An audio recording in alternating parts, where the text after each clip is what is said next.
This video is for me to document how I changed the ballast on my Vauxhall Insignia. It's a 2011 CD Ti.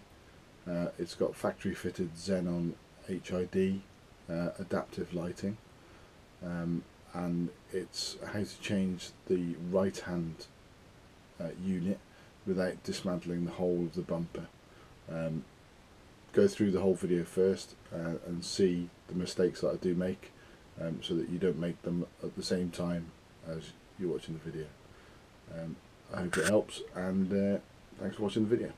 Right, so this today is a video about the Vauxhall Insignia and the Xenon headlamps, which have gone faulty in it.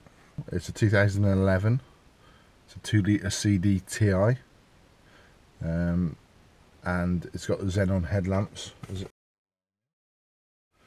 And now I've got the error message about check the right dipped beam.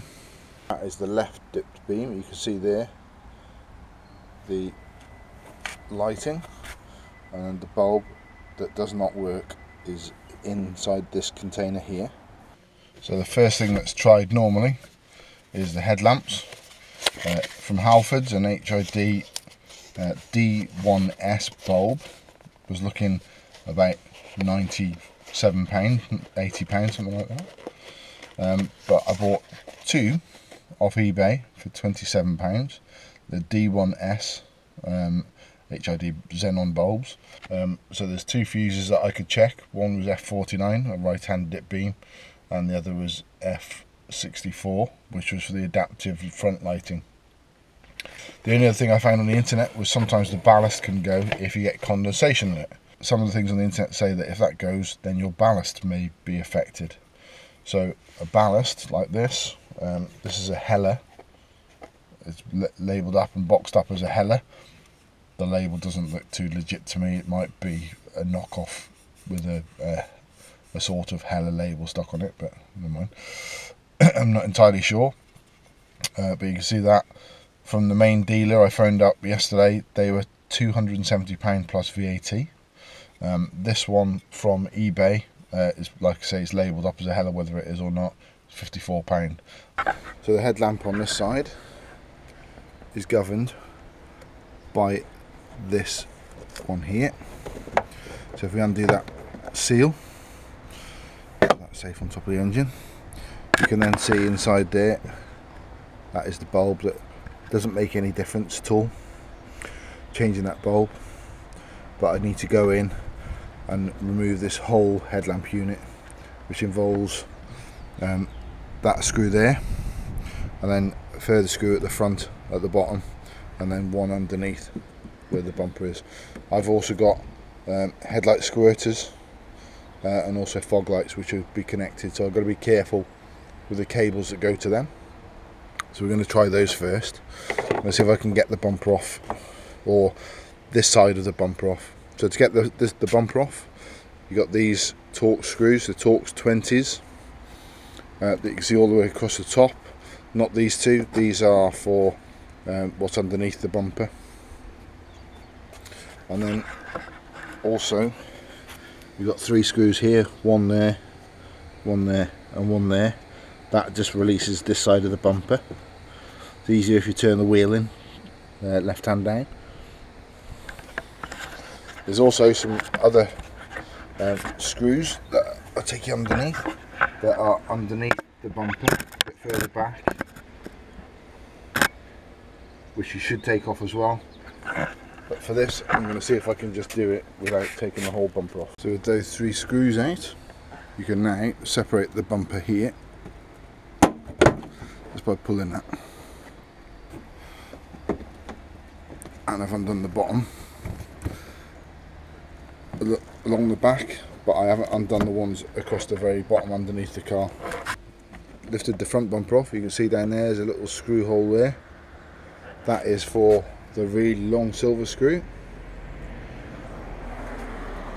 And if we come back over here, you'll see that there's a smaller screw that goes in that side of the headlamp unit there, from this part of the mounting.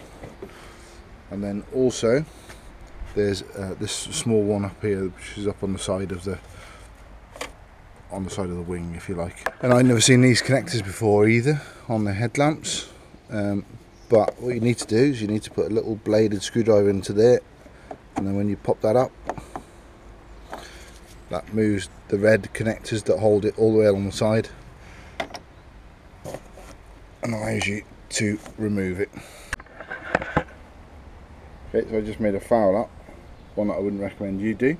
The reason being, as I took the light out, you can see on top, that's where the ballast is, but then you can see a big hole underneath that I've managed to put in by rorking that straight at the bottom without undoing that bolt. I didn't see that from the side. I could have seen it from there, but I didn't notice it.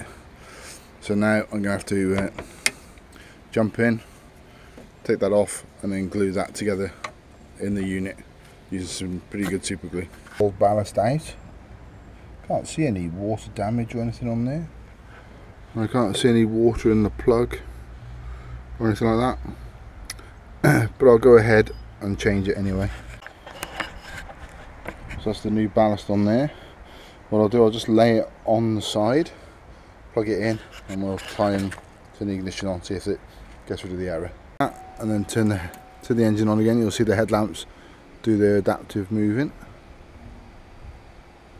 And now we go and glue up that big hole in the bottom that I made. I've mounted it back in carefully, so you can see it now. So it's there. I've just added the long screw in, which is down there, to that part of the headlight. I'm just about to do this one, which is a shorter one. Come around to this side, and then there's this screw here for the headlamp unit. And then the one I missed is the one there that you can see, which is going to be a bit of a terror to get, but it needs doing. On the headlamp connector, you can see two little dots sticking out, one at the top and one at the bottom. It's the same on both sides, and those are driven into these cam slots on the side of this lamp. Don't know if cam is the right word, but each of those dots should go into these slots on either side.